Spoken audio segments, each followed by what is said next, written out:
चलते हैं श्रीमद् भागवत महापुराण। भगवान बहुत कृपामय है।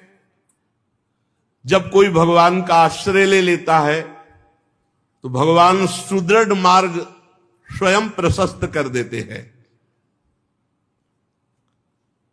अभी तक आपने महाराज उत्तानपाद और प्रिव्रत के वंश का वर्णन सुना, जिसमें उत्तानपाद के वंश में महान अटल पदवी प्राप्त करने वाले ध्रुव जी और प्रिव्रत के वंश में महान महिम श्री जड़ भरत जी महाराज जी का पावन चरित्र, जिसमें भगवान ऋषभदेव का अवतार हुआ। फिर परीक्षित जी ने प्रश्न किया कि इस भुवन कोश में क्या क्या है। तो कल आपने सुना कि 4 विशाल वृक्ष, आम, जामुन, कदम और बट वृक्ष, और उनसे रस की विशेष धाराएं, और बट वृक्ष में तो विशेष ही बात कही कि उससे ऐसे ऐसे कोटर हैं कि एक दूध की धारा निकलती, उसमें से सैया भूषण जो जो चाहो, जो भावना करोगे वही वस्तु मिल जाएगी।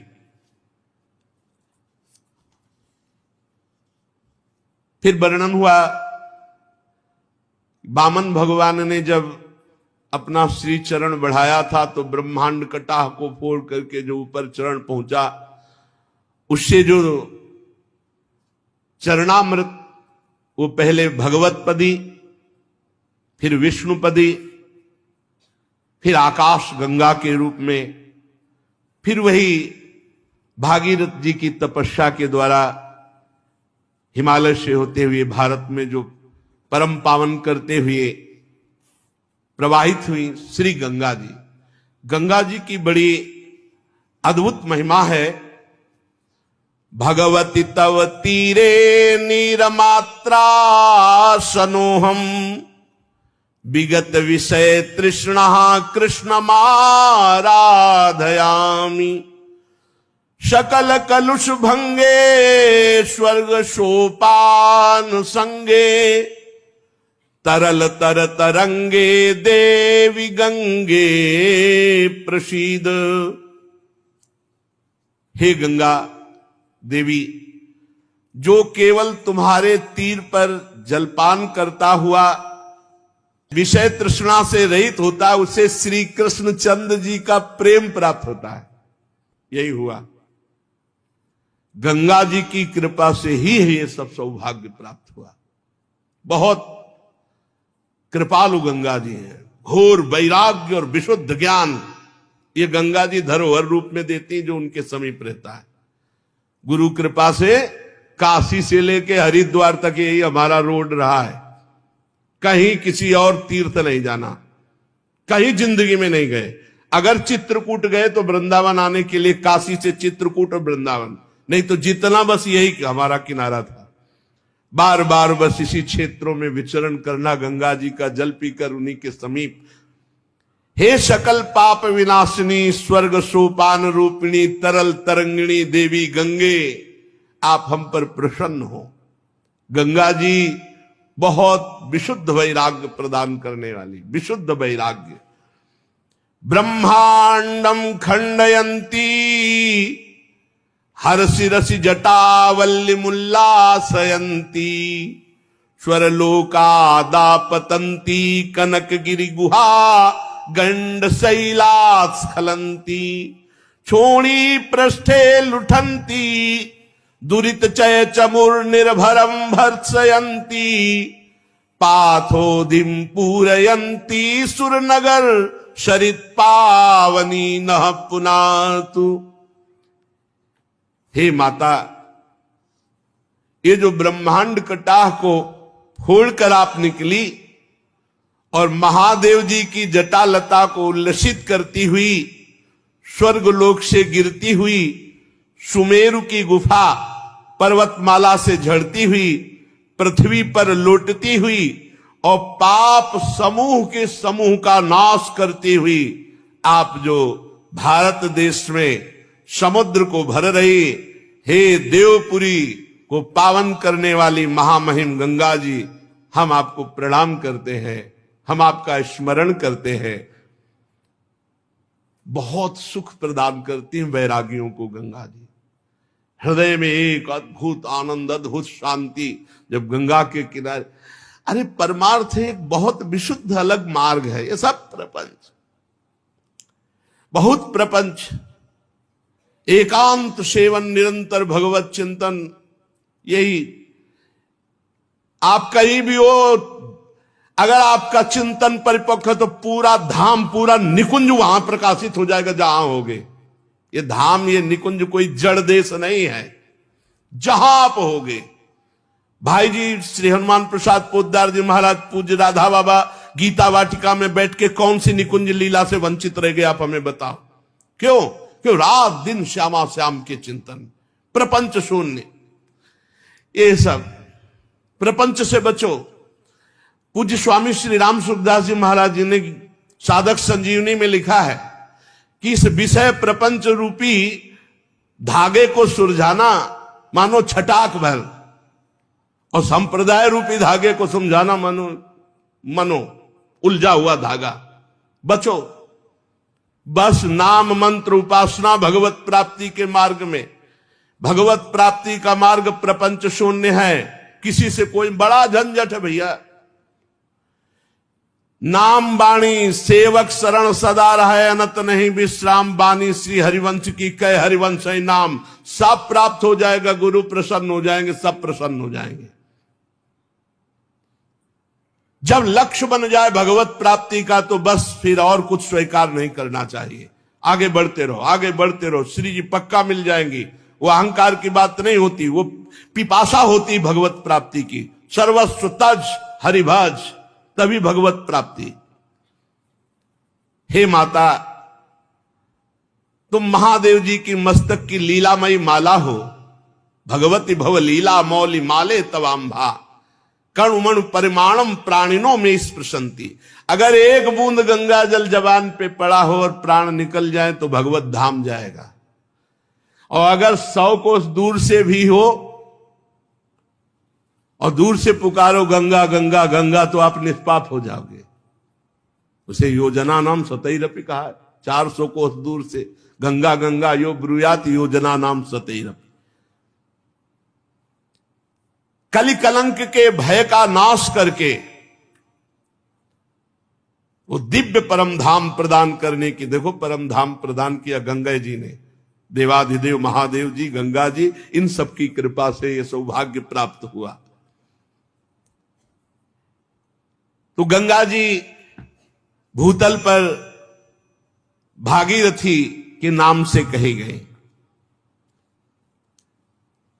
जो गदगद कंठ से गंगा जी का स्मरण करता है, उसका रोमांच जो होता है तो मानो सारे पाप भस्म हो रहे हों। पर गंगा जी से प्रीति तभी होती जब गंगा स्नान, गंगा आचमन, गंगा जी के समीप बैठना, सेवन करना, तब गंगा जी से प्रीति हो जाती है।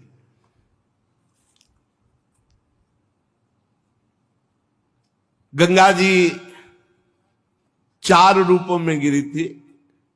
सीता, अलकनंदा, चक्षु और भद्रा, चारों दिशाओं में प्रवाहित हुई। कल आपने सुना था। भारतवर्ष ही केवल कर्म भूमि है और कोई देश नहीं है, ऐसा श्रीमद् भागवत में लिखा हुआ है। तत्रापि भारत में वो वर्षम कर्म क्षेत्र मन्या नष्ट वर्षाणि स्वर्गिणा पुण्य शेषोपभोगा स्थान। केवल भारत कर्म भूमि है और जितने भी देश है ये स्वर्ग से भोगे हुए बचे हुए जो पुण्य है उनको भोगने के लिए भोग योनियां है। इसीलिए अन्यत्र भोग प्रधान देश है और अपना योग प्रधान देश है। यहां कर्म क्षेत्र है, यहां जो कर्म करोगे तो आप उन्नति या अवनति को प्राप्त हो सकते हो, अन्य देशों में नहीं। अगर कहीं अन्य भगवत प्राप्ति की बात है तो किसी भारत के ब्रह्म ऋषि का द्वारा जो फेंका हुआ शब्द रूपी बीज है वही होगा, अन्यत्र नहीं। अन्यत्र स्वर्ग नरक से ज्यादा कहीं बात नहीं। भगवत प्राप्ति जीवन मुक्त अवस्था है केवल भारत देश के ब्रह्म ऋषियों की। इसीलिए भारत देश में जन्म होना और भगवत प्राप्ति का योग प्राप्त होना बहुत सौभाग्य का विषय है।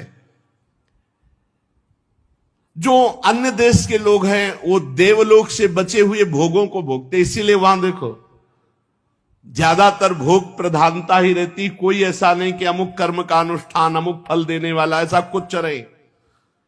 बस वही इंद्रियजन्य भोगों की विशेषता बाहुल्यता होती है। 9 वर्षों में भगवान नारायण के अनुग्रह से जो जैसे इलावर्त तो भगवान शंकर वहां विराजमान है। इलावर्त वर्ष में कोई भी पुरुष का प्रवेश नहीं हो सकता। अगर कोई पुरुष प्रवेश हुआ तो स्त्री बन जाएगा। पार्वती जी का शाप है, वहां कोई दूसरा पुरुष प्रवेश नहीं कर सकता। वहां अगर कोई भूल से भी पुरलिंग, चाहे पशु पक्षी क्यों ना हो, प्रवेश कर जाए तो तत्काल वो स्त्रीलिंग में हो जाएगा। इस प्रसंग का हम आगे 9वें स्कंद में वर्णन करेंगे। इलाव्रत वर्ष में पार्वती जी की अरबों खरबों दासियां हैं, भगवान शंकर वहां विराजमान हैं और वो भगवान की वासुदेव प्रद्युम्न अनिरुद्ध संकर्षण ये चतुर्व्यूह की आराधना करते रहते हैं भगवान शंकर।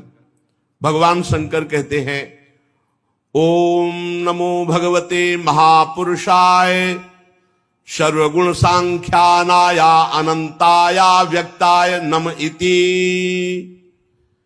ओम, जिनसे सभी गुणों की अभिव्यक्ति होती है, उन अनंत और अव्यक्त मूर्ति ओंकार स्वरूप भगवान श्री कृष्ण को नमस्कार है।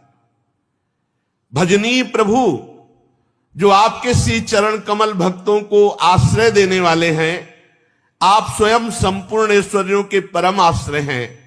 भक्तों के सामने आप अपना भूत भावन स्वरूप पूर्णतया प्रकट कर देते हैं, उन्हें संसार बंधन से मुक्त कर देते हैं।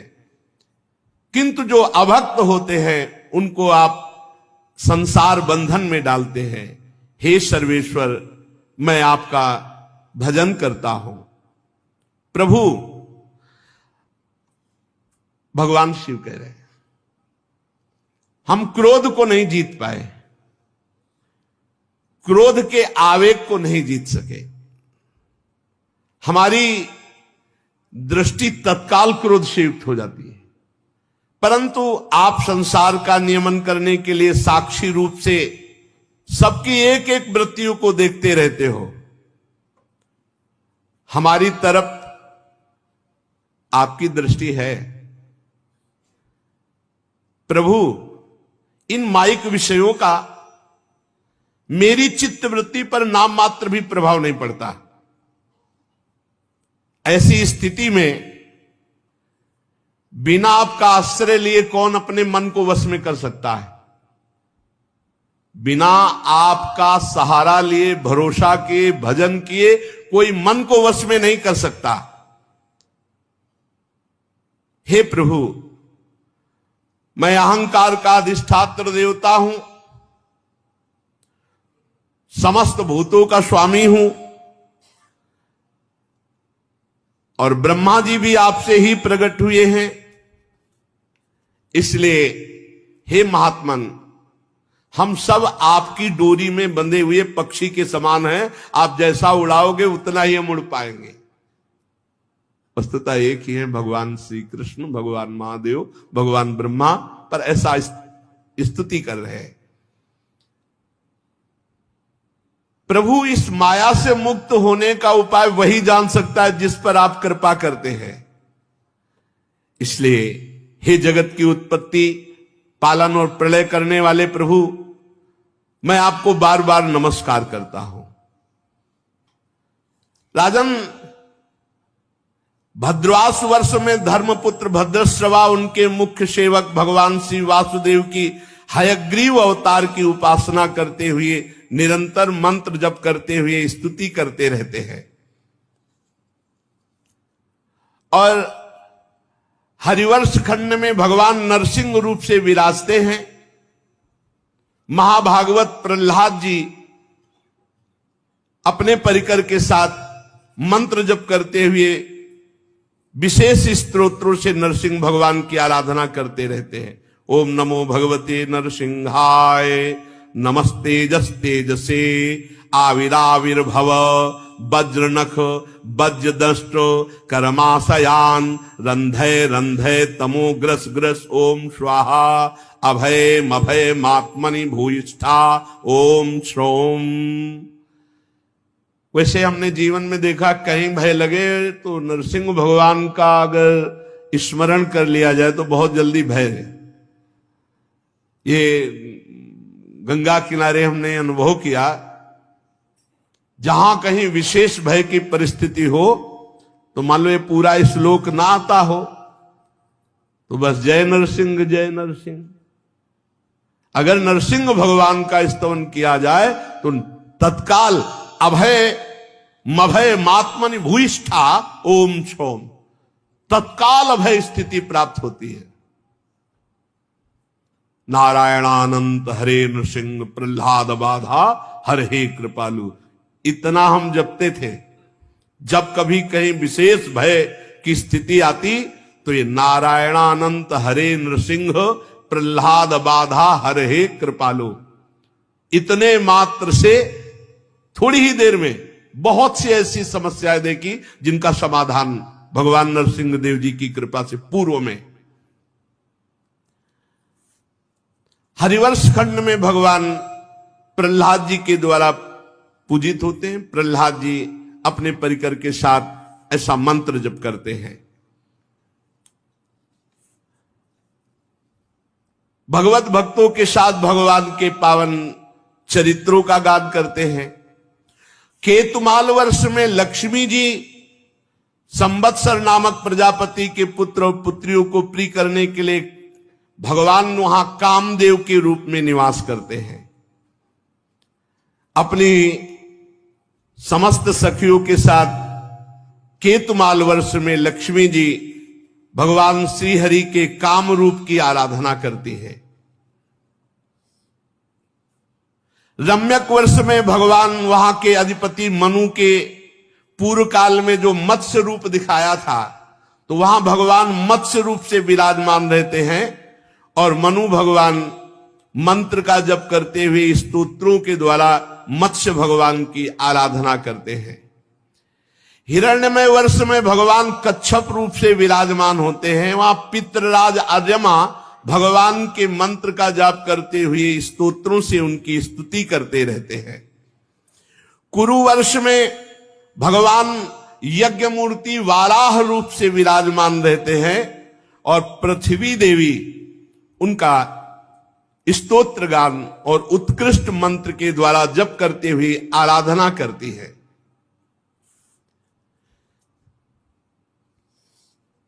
भगवान विविध जगह विविध रूपों से आराधित होकर विश्व में विराजमान है। किम पुरुष वर्ष में श्री लक्ष्मण जी के बड़े भाई आदि पुरुष सीता हृदयाभिराम भगवान श्री राम जी विराजमान रहते हैं किम पुरुष वर्ष में, और उनके चरणों की स्तुति और मंत्र जप महाबली श्री हनुमान जी अपने परिकर के साथ भक्ति भाव से मंत्र जप करते हैं और स्तुति करते रहते हैं।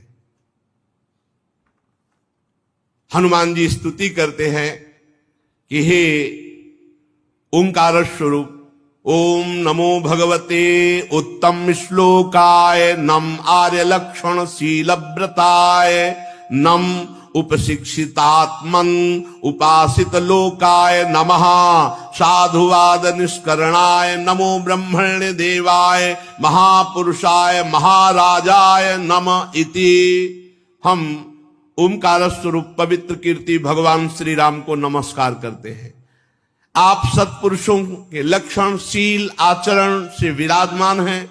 आप बड़े संयचित, लोकाराधन तत्पर, साधुता की परीक्षा की कसौटी हैं। आप ब्राह्मण भक्त हैं। ऐसे महापुरुष महाराजा धीराज भगवान श्री राम को हम पुनः पुनः प्रणाम करते हैं। तो किम पुरुष वर्ष में हनुमान जी अपने परिकर के साथ भगवान सियाराम की आराधना करते हैं। और भारतवर्ष में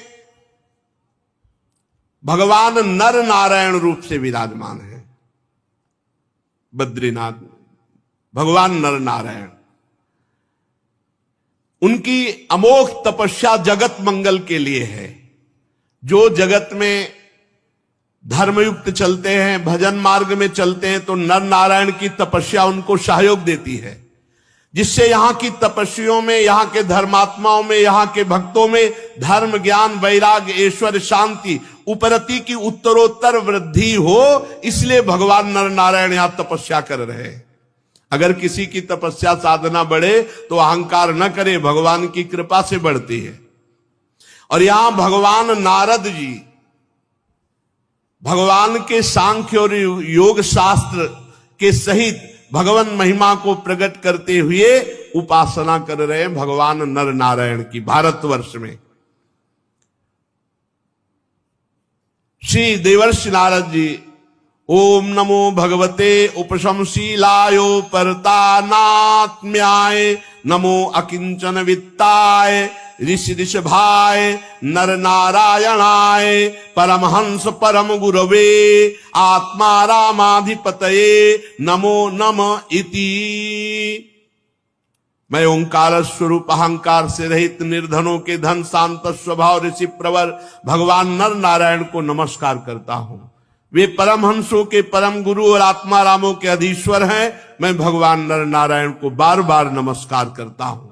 देवर्षि नारद भारतवर्ष में भगवान नर नारायण की उपासना करते हुए उनका स्तवन करते हैं। ये भारतवर्ष परम पवित्र है। इसमें मंगलमय, मंगलप्रस्थ, मैनाक, त्रिकूट, ऋषभ, कूटक, कोल्लक, सह, देवगिरी, ऋष्यमुख, श्रीशैल, वेंकट, महेंद्रगिरी, वारिधार, विंद, शुक्तिमान, ऋक्षगिरी, पारियात्र, द्रोण, चित्रकूट, गोवर्धन, रैवतक, ककुब, नील, गोकामुख, इंद्रकील, कामदगिरी, ये महान महान पवित्र पर्वत भारतवर्ष में विराजमान है। और भी सैकड़ों हजारों पर्वत हैं जिनका कहां तक नाम गिनाएं। और बहुत सी पवित्र करने वाली नदियां हैं जो भारतीय प्रजा इन गिरिराज का और नदियों का सेवन करके पाप रहित होती है। यहां की मुख्य नदियां हैं भारत की चंद्रवसा, ताम्रपर्णी, अवटोदा, कृतमाला, वैहायसी, कावेरी, वेणी, पयस्वनी, सरकरावर्ता, तुंगभद्रा, कृष्णा, वेण्या, भीमरथी, गोदावरी, निर्विंध्या, पयोष्णी, तापी, रेवा, सुरसा, नर्मदा, चरमण्यवती, सिंधु, अंध, सोण, नद, महानदी, वेदस्मृति, ऋषिकुल्या, त्रिशामा, कौशिकी, मंदाकिनी, जमुना जी, सरस्वती जी, दुषद्वती, गोमती, सरजू जी, रोधस्वती, सप्तवती, सुषोमा, शतद्रु, चंद्रभागा, मरुद्वृद्धा, वितस्ता, अश्विनी, विश्वा और गंगा। ये पवित्र पवित्र इतनी नदियां भारत में। इस भारतवर्ष में जन्म लेने वाले ही पुरुष को अपने हुए किए हुए कर्मों का फल मिलेगा। बाहर जो जन्मे हैं वहां केवल भोग योनि है, उनके नए कर्म नहीं होते। यहां नए कर्म माने जाएंगे। कर्म भूमि भारतवर्ष, ऐसा श्रीमद् भागवत कह रही। यहां जो सतोगुणी, रजोगुणी, तमोगुणी, ये कहीं नाम ही नहीं सुनोगे। 3 गुणों की चर्चा नहीं सुनोगे, मोक्ष का नाम नहीं सुनोगे, परम पद का नाम नहीं सुनोगे। यहां दिव्य मानुषी और नारकी योनियों के कर्म करके चाहे नरक चले जाओ, चाहे स्वर्ग चले जाओ, चाहे मोक्ष पद प्राप्त कर लो। ये केवल भारतवर्ष में। इसी वर्ष में भारतवर्ष में अपने अपने धर्म के अनुसार किए ये धर्मों का अनुष्ठान मोक्ष की प्राप्ति करा देता है, परम पद की, अन्यत्र कहीं नहीं है। 4 वर्ण, 4 आश्रम, धर्म, परंपरा, ये सब नहीं, कहीं नहीं पाओगे। या पातिव्रत धर्म, ये सब कहीं नहीं पाओगे। ये केवल भारत देश में ही है। संपूर्ण भूतों के आत्मा, राग दोषों से रहित, अनिर्वचनीय, निराधार परमात्मा भगवान श्री कृष्ण की अनन्य भक्ति करके प्रेम या मोक्ष जो चाहो भारतवर्ष में प्राप्त कर सकते हो। अगर कहीं भारत का कोई ऋषि बाहर है, उपदेश दिया, तो भारतीय पद्धति से ही वो मोक्ष या प्रेम को प्राप्त होगा। ये भक्ति भाव तभी होता है जब बहुत काल सत्संग किया जाता है, हृदय की पाप ग्रंथियां नष्ट हो जाती है, तो प्रेमी भक्तों के संग से श्री कृष्ण भक्ति का प्रादुर्भाव होता है। शास्त्रों में गाया गया है, अहो अमीशाम किमकारी शोभनम प्रसन्न साम सिदुत स्वयं हरि यैर्जन्म लब्धम न सुभारताजिरे मुकुंद सेवौपैकम स्पृहाहिनः। देवता भी भारतवर्ष में उत्पन्न हुए मनुष्यों की महिमा गाते हैं। अहो धन्य है उनका जन्म जो भारतवर्ष में मनुष्य योनि में जन्मे। भारतवर्ष में ऐसा क्या पुण्य किया, हमें तो लगता है भगवान श्री हरि इन पर प्रसन्न हो गए। भारतीय मनुष्यों पर सौभाग्य जो है उसके लिए देवता कहते हैं हम भी तरसते हैं। इसलिए गोस्वामी जी ने लिखा, बड़े भाग मानुष तन पावा सुर दुर्लभ सदग्रंथन गावा। हम कठोर यज्ञ तपस्या व्रत और दानादि के द्वारा तुच्छ स्वर्ग लोकों का अधिकार प्राप्त किया। एक बार अवसर मिल जाए, मुझे मनुष्य बना दिया जाए, मैं इतना भगवान की स्मृति से युक्त हो जाऊंगा कि मोक्ष पद प्राप्त कर लूंगा, परम पद प्राप्त कर लूंगा। देवता बनकर के यहां इंद्रियों के भोगों में इतना फंस गया कि स्मृति शक्ति ही छिन गई। धन्य है भारतवासी जो भगवान श्री हरि के चरण कमलों की स्मृति में तन्मय है। ये स्वर्ग क्या है? यहां के निवासियों की एक एक कल्प की आयु होती है, किंतु भोगों में वो एक कल्प थोड़ा समय सा निकल जाता है और उन्हें फिर संसार चक्र में पड़ना पड़ता है। अरे स्वर्ग की क्या, ब्रह्मलोक में भी ऐसा ही है। इसलिए जो भारतवर्ष में मनुष्य शरीर पा करके एक एक क्षण भगवान को अर्पित करते हुए भगवान का भजन करता है, वो अभय पद को प्राप्त होता है। जहां भगवान की रोज कथा होती है, जहां भगवान के भक्त साधुजन निवास करते हैं, जहां भगवान के लिए नाचा जाता है, गाया जाता है और उत्तम समारोह होता है, ब्रह्मलोकवासी भी वहां का सेवन करने के लिए ललचाते हैं। जिन जीवों में भारतवर्ष में जन्म लेना और विवेक बुद्धि प्रकट होना और द्रव्य आदि सामग्रियों से भगवान की आराधना करना, वो आवागमन चक्र से मुक्त हो जाते हैं, वो फांसी से माया की मुक्त हो जाते हैं। इन भारतवासियों का कैसा सौभाग्य है कि जब ये भाव में भरकर भगवान की आराधना करते हैं तो ये अपने को ही नहीं, सातरत सा लोकान तारयति, लोकों के लोकों को तार देते हैं। श्री हरि प्रसन्न हो जाते हैं। ये सकाम भाव करके फंस गए, सकाम भाव करके फंस गए।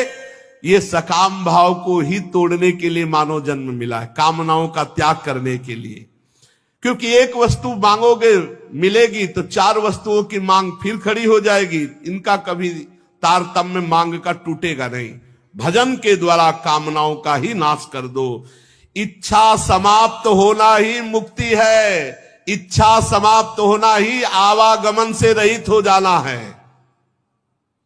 इसलिए देवता लोग भी भारत में मनुष्य जन्म पाने की आकांक्षा करते हैं। हे राजन, अब तक हमने तुम्हें इन लोकों की बात बताई। अब एक राजा सगर थे, उन्होंने अपने पुत्रों को यज्ञ के घोड़ा ढूंढने के लिए भेजा तो उन्होंने पृथ्वी को चारों ओर से खोद डाला। जम्बू द्वीप के अंतर्गत 8 उपद्वीप बन गए।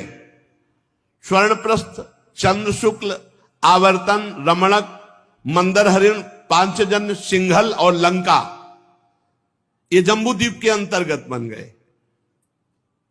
श्री सुखदेव जी कहते हैं, परीक्षित, जैसा हमने अपने गुरुदेव श्री कृष्ण द्वैपायन जी के मुख से सुना, ठीक वैसा तुम्हें जम्बू द्वीप के वर्षों का विभाग सुनाया।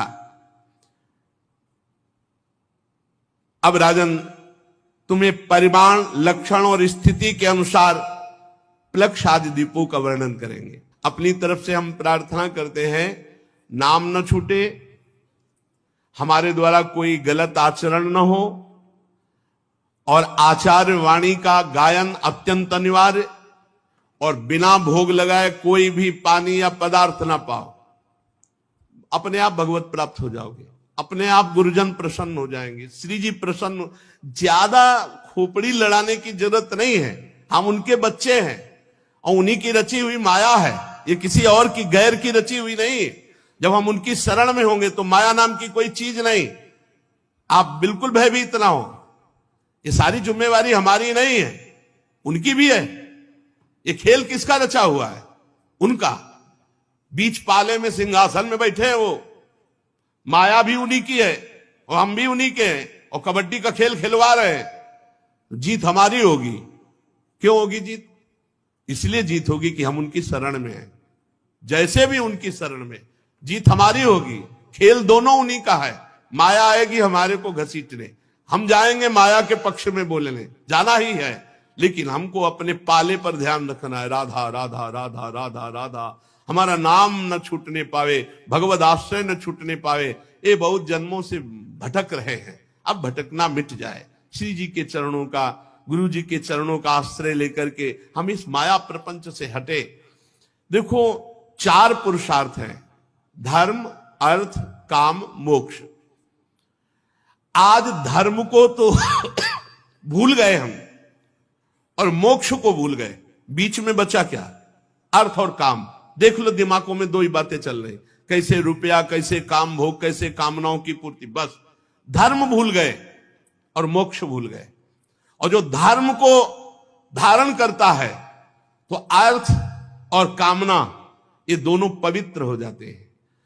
धर्म से कमाया हुआ धर्म पवित्र कामनाएं प्रकट करता है और पवित्र कामना की पूर्ति मोक्ष अभिलाषा प्रकट कर देती है। तो हमारा उद्देश्य है जन्म मरण के चक्र से मुक्त होकर भगवान के प्रेम में डूबना, भगवान के आनंद में डूबना। उसके लिए अब कुछ भी छोड़ना पड़े, कुछ भी छोड़ना पड़े, अब नहीं रुकने वाले। कुछ भी छोड़ना पड़े, रौंदते हुए हमें श्री जी की तरफ आगे बढ़ना है।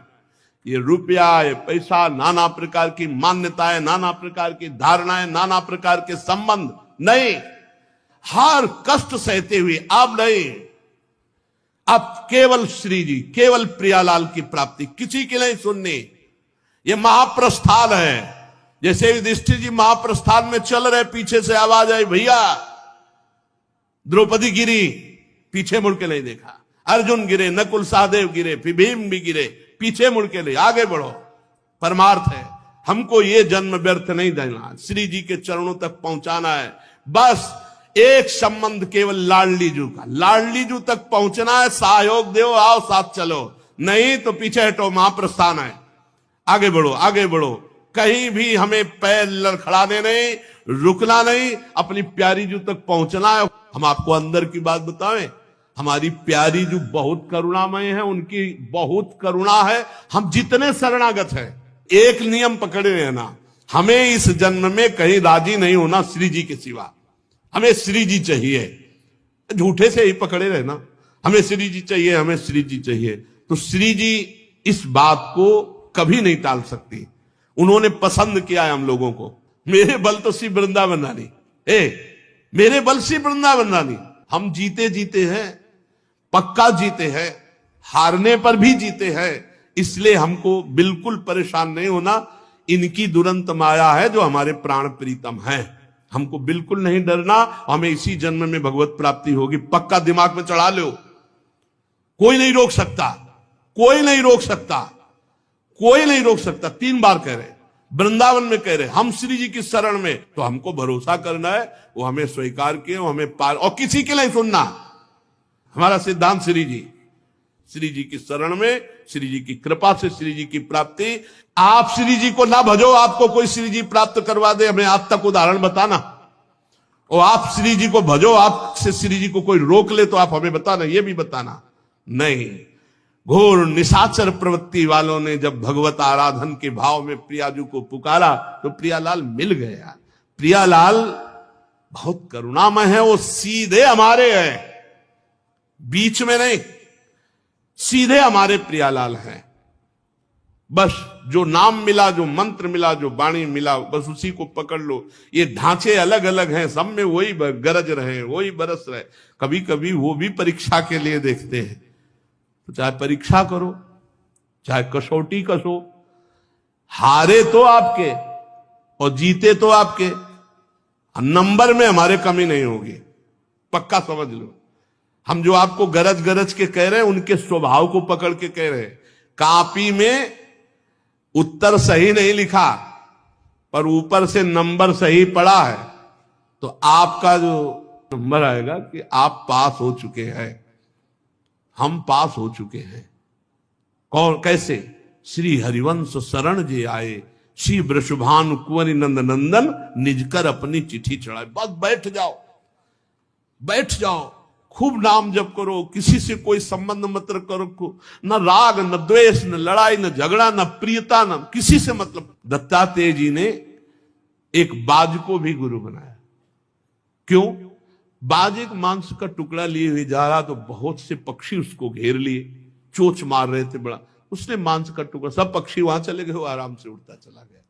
ये संसार में अगर कुछ भी अपने पास संसार का है, तो संसार की दृष्टि रहती है। पागलों जैसा जीवन हो जाए, कोई हमें बुद्धिमान न समझे, कोई हमें महान न समझे, बस राधा राधा राधा, निकल चलो चुपचाप। कौन सी घड़ी आखिरी हो क्या पता। प्लानिंगें न जाने कह कह के जन्म की बन रही, और भरोसा मिनट का नहीं। इसलिए श्री जी के भरोसे रहो, खूब नाम जप करो और मस्ती में रहो। जिन्होंने हमें बुलाया है वही हमारा बेड़ा पार करेंगे, जिन्होंने हमें अपनाया है वही हमको अपने पास बुलाएंगे। हमारे अंदर कोई साधन नहीं, और हम कोई साधन के बल से आपके पास आने के लिए गरज नहीं रहे, हम आपके भरोसे से आपके गरज रहे। खूब नाम बस न छूटे, नाम पकड़े। श्री राधा वल्लभ लाल की।